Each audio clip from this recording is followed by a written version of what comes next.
Bismillahirrahmanirrahim. On va continuer la séance de travaux dirigés de la partie 1. Donc, on va aborder les solutions de ces travaux dirigés. Dans le cadre de la révision générale, on avait posé la question donc, concernant ce système de communication numérique, donc, qui est composé d'un codeur de source, d'un codeur de canal, d'un modulateur et bien sûr d'un canal de transmission avec du bruit. Et puis, au niveau de la réception, on a le démodulateur, le décodeur de canal et le décodeur de source. Donc, première question en référence à une chaîne de communication qui est donnée sur la figure 1, qui illustre les éléments de base d'un système de communication numérique. Répondez aux questions suivantes. Donc, qu'est-ce qu'un codage de source? À quoi servent le codage de canal et le décodeur de canal? À quoi servent le modulateur numérique et le démodulateur numérique? Expliquer comment la performance d'un système de communication numérique est mesurée. Première question, donc, le codage de source est un processus de conversion efficace de la sortie d'une source analogique ou numérique avec aussi peu ou pas de redondance. En conséquence, c'est-à-dire il ne faut pas qu'il y ait de redondance dans la séquence de chiffres binaires. Donc, ceci est étudié en théorie de l'information. Donc, ça permet de réduire donc, la redondance et donc le signal ne pourra contenir que ce qui est important. Donc, tout ce qui est redondant supplémentaire, on l'enlève. L'encodeur de canal introduit d'une manière contrôlée, bien structurée, une certaine quantité de redondance qui va être utilisée au niveau du récepteur pour pouvoir donc surmonter les effets du bruit, des interférences qui sont rencontrées dans la transmission du signal à travers le canal. Et bien sûr, donc, tout ceci s'appelle la déformation qui est apportée par le canal. Donc, cette redondance qui est introduite, elle va servir à augmenter la fiabilité des données reçues. Donc là, on va utiliser le codage, plutôt le codage qui introduit des séquences pour pouvoir retrouver les erreurs lors de la transmission. Et ceci permet donc d'améliorer la qualité du signal reçu. Donc ces définitions qu'on donne sont des définitions donc, qui sont très simples à donner, mais dans la réalité, il y a toute une théorie derrière ça. Le décodeur de canal, il va tenter de reconstruire les séquences d'informations d'origine à partir de la connaissance du code utilisé par le codeur de canal lors de la transmission, ainsi que le schéma de modulation numérique et la redondance contenue dans la séquence reçue, telle que la correction d'erreurs. Le modulateur numérique, lui, sert d'interface avec le canal de communication. Son objectif principal est de mapper la séquence d'informations en forme d'onde de signal. Donc, ce qui va donner donc, deux fonctions principales.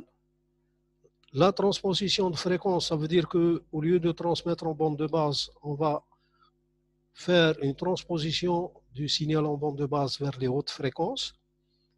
Pourquoi? Parce que dans les hautes fréquences, on va trouver les largeurs des bandes nécessaires pour la transmission de plusieurs signaux, pas un seul. Donc on peut faire d'abord le multiplexage donc de plusieurs signaux et le signal reçu, donc le signal obtenu par multiplexage, lui, il sera transposé en fréquence et ceci permettra donc d'augmenter ce qu'on appelle l'augmentation de l'efficacité spectrale. Ça veut dire qu'on va augmenter le nombre de bits par symbole.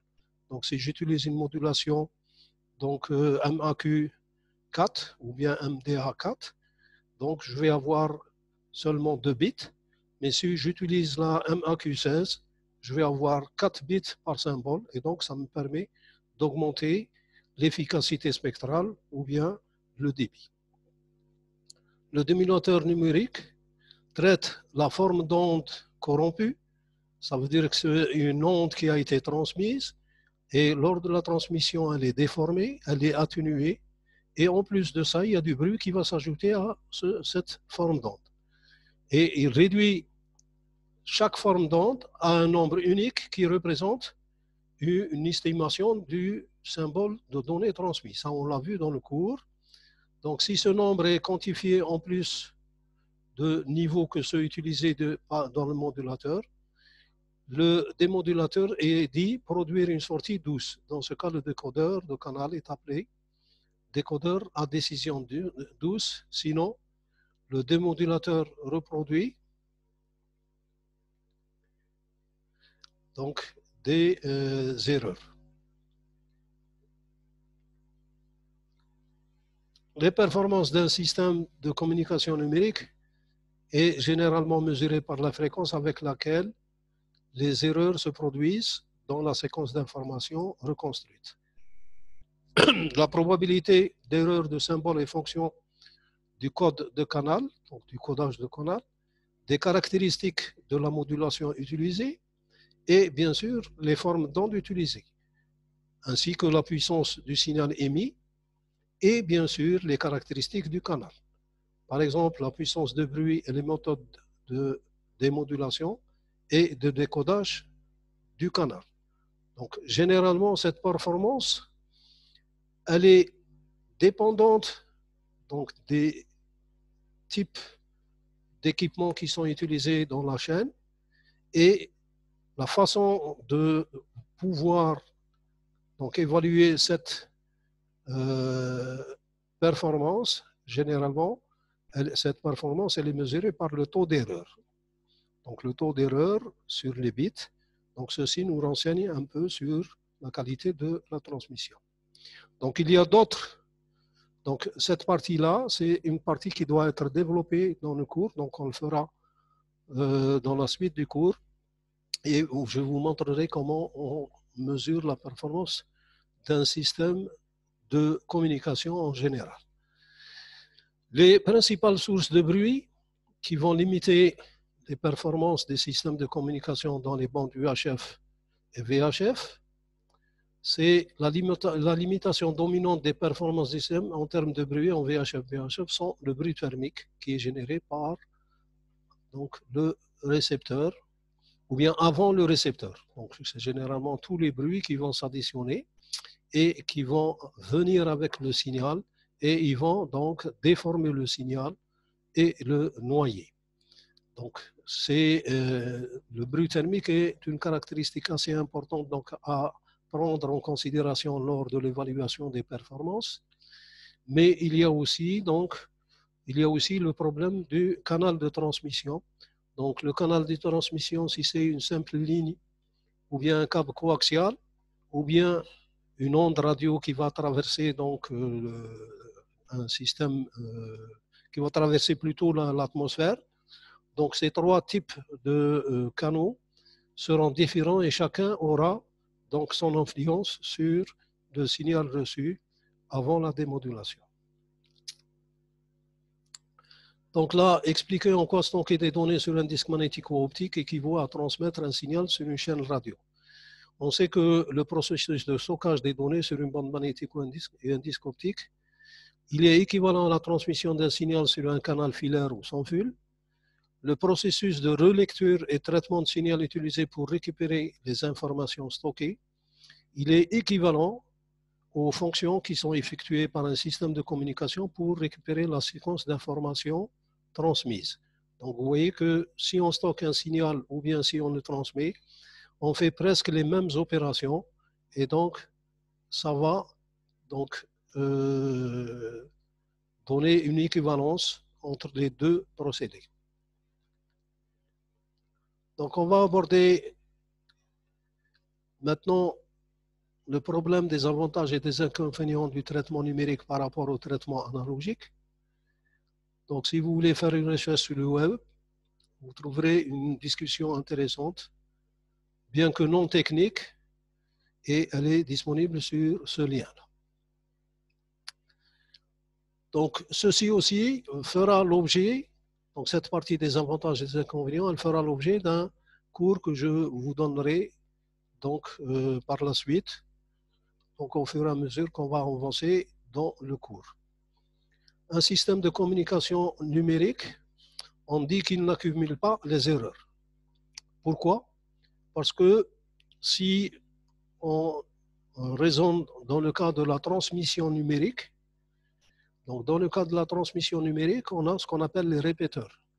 Et les répéteurs, ils ont pour fonction d'éliminer le bruit du tronçon précédent. Donc, une liaison, par exemple, à grande distance, elle est divisée en plusieurs sous-liaisons. Et chacune de ces tronçons va apporter du bruit qui sera, lui, donc éliminé par ce qu'on appelle le répéteur régénérateur. Et donc, en général, on dit qu'il n'y a pas d'accumulation ni de bruit ni des erreurs. Les signaux analogiques, eux, ils sont donc soumis ou bien sujets aux interférences et au bruit. Donc, il y aura déformation du signal. Et ce qui est plus grave, c'est qu'il y a aussi accumulation de bruit. Donc, dans les systèmes analogiques, chaque section de transmission sur une transmission à grande distance, elle va apporter une déformation du signal et une accumulation de bruit. Dans le cas de l'analogique, ni la déformation du signal, ni l'accumulation de bruit ne peuvent être éliminées. Donc elles sont réduites et il y a la notion de facteur de bruit apporté par chaque segment et généralement, au bout d'une certaine distance, il y a détérioration du signal et même si on veut corriger, on ne peut pas. Il n'y a pas d'équivalent dans un système analogique à la correction d'erreur. Donc l'effet de la correction d'erreur, donc lorsqu'on fait la détection et l'estimation, on ne le trouve pas dans les systèmes analogiques. Comme je l'ai dit, toute déformation du signal et tout bruit, donc ils vont s'accumuler jusqu'à ce qu'à un certain moment où le signal ne sera plus donc utilisable. Un système de communication numérique, il dégrade un petit peu la qualité du signal d'origine par la quantification. Donc, il y a toujours, quand on fait une conversion analogique numérique, il y a toujours une erreur de quantification. Donc, cette erreur de quantification, elle est généralement minimisée. Un système numérique va nécessiter beaucoup plus de bandes passantes qu'un système analogique. Et en général, il va nécessiter aussi des circuits de synchronisation qui sont relativement complexes et qui sont nécessaires aux récepteurs. Donc ça, c'est quelque chose d'assez important. Mais grâce à la modulation, on va trouver donc des bandes passantes qui permettent la transmission numérique. Les systèmes analogiques, quant à eux, ils sont très sensibles à la température, à la variation de valeur des composantes. Et il est à noter qu'aucune technologie numérique n'est utilisée aujourd'hui dans un émetteur ou un récepteur, bande fréquence RF. Donc généralement, on a toujours des composants qui sont analogiques, tels que les mélangeurs, les filtres des canaux, les amplificateurs et les antennes qui sont nécessaires. Le monde d'aujourd'hui est un mélange de composants analogiques, de composants numériques, et il va le rester donc pendant longtemps. Et surtout, ce qui est important, c'est la notion donc, de programmation qui entre en jeu. Donc, une caractéristique clé de la technologie numérique, c'est la programmation. Donc là, on va utiliser des composants, mais on va aussi utiliser des logiciels donc, qui seront inclus dans les nouveaux concepts, tels que les radios définies par logiciel ou les systèmes de radiocommunication cognitive.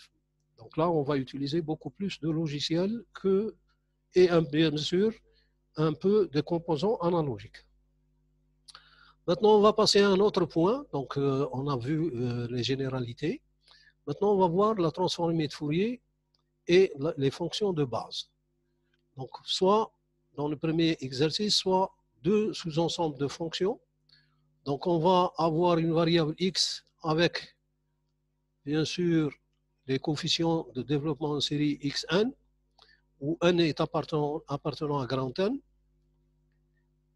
Yn, donc un signal avec donc ces coefficients yn, et c'est un sinus cette fois-ci depuis nt sur t, avec n appartenant à n. Montrer que le produit scalaire xn, xm est 0. Le produit scalaire xn, xm, quel que soit n et m, donc qui est égal à 0. La même chose pour le produit scalaire yn, ym qui est égal à 0, ainsi que yn, xm. Ça veut dire que c'est toutes les combinaisons qu'on va avoir avec xn et yn, et ceci quel que soit n qui est différent bien sûr de m. Si on fait donc le produit scalaire de x, donc ce x-là ne devrait pas exister, c'est l'intégrale donc du cosinus par cosinus dt, et bien sûr, je vais avoir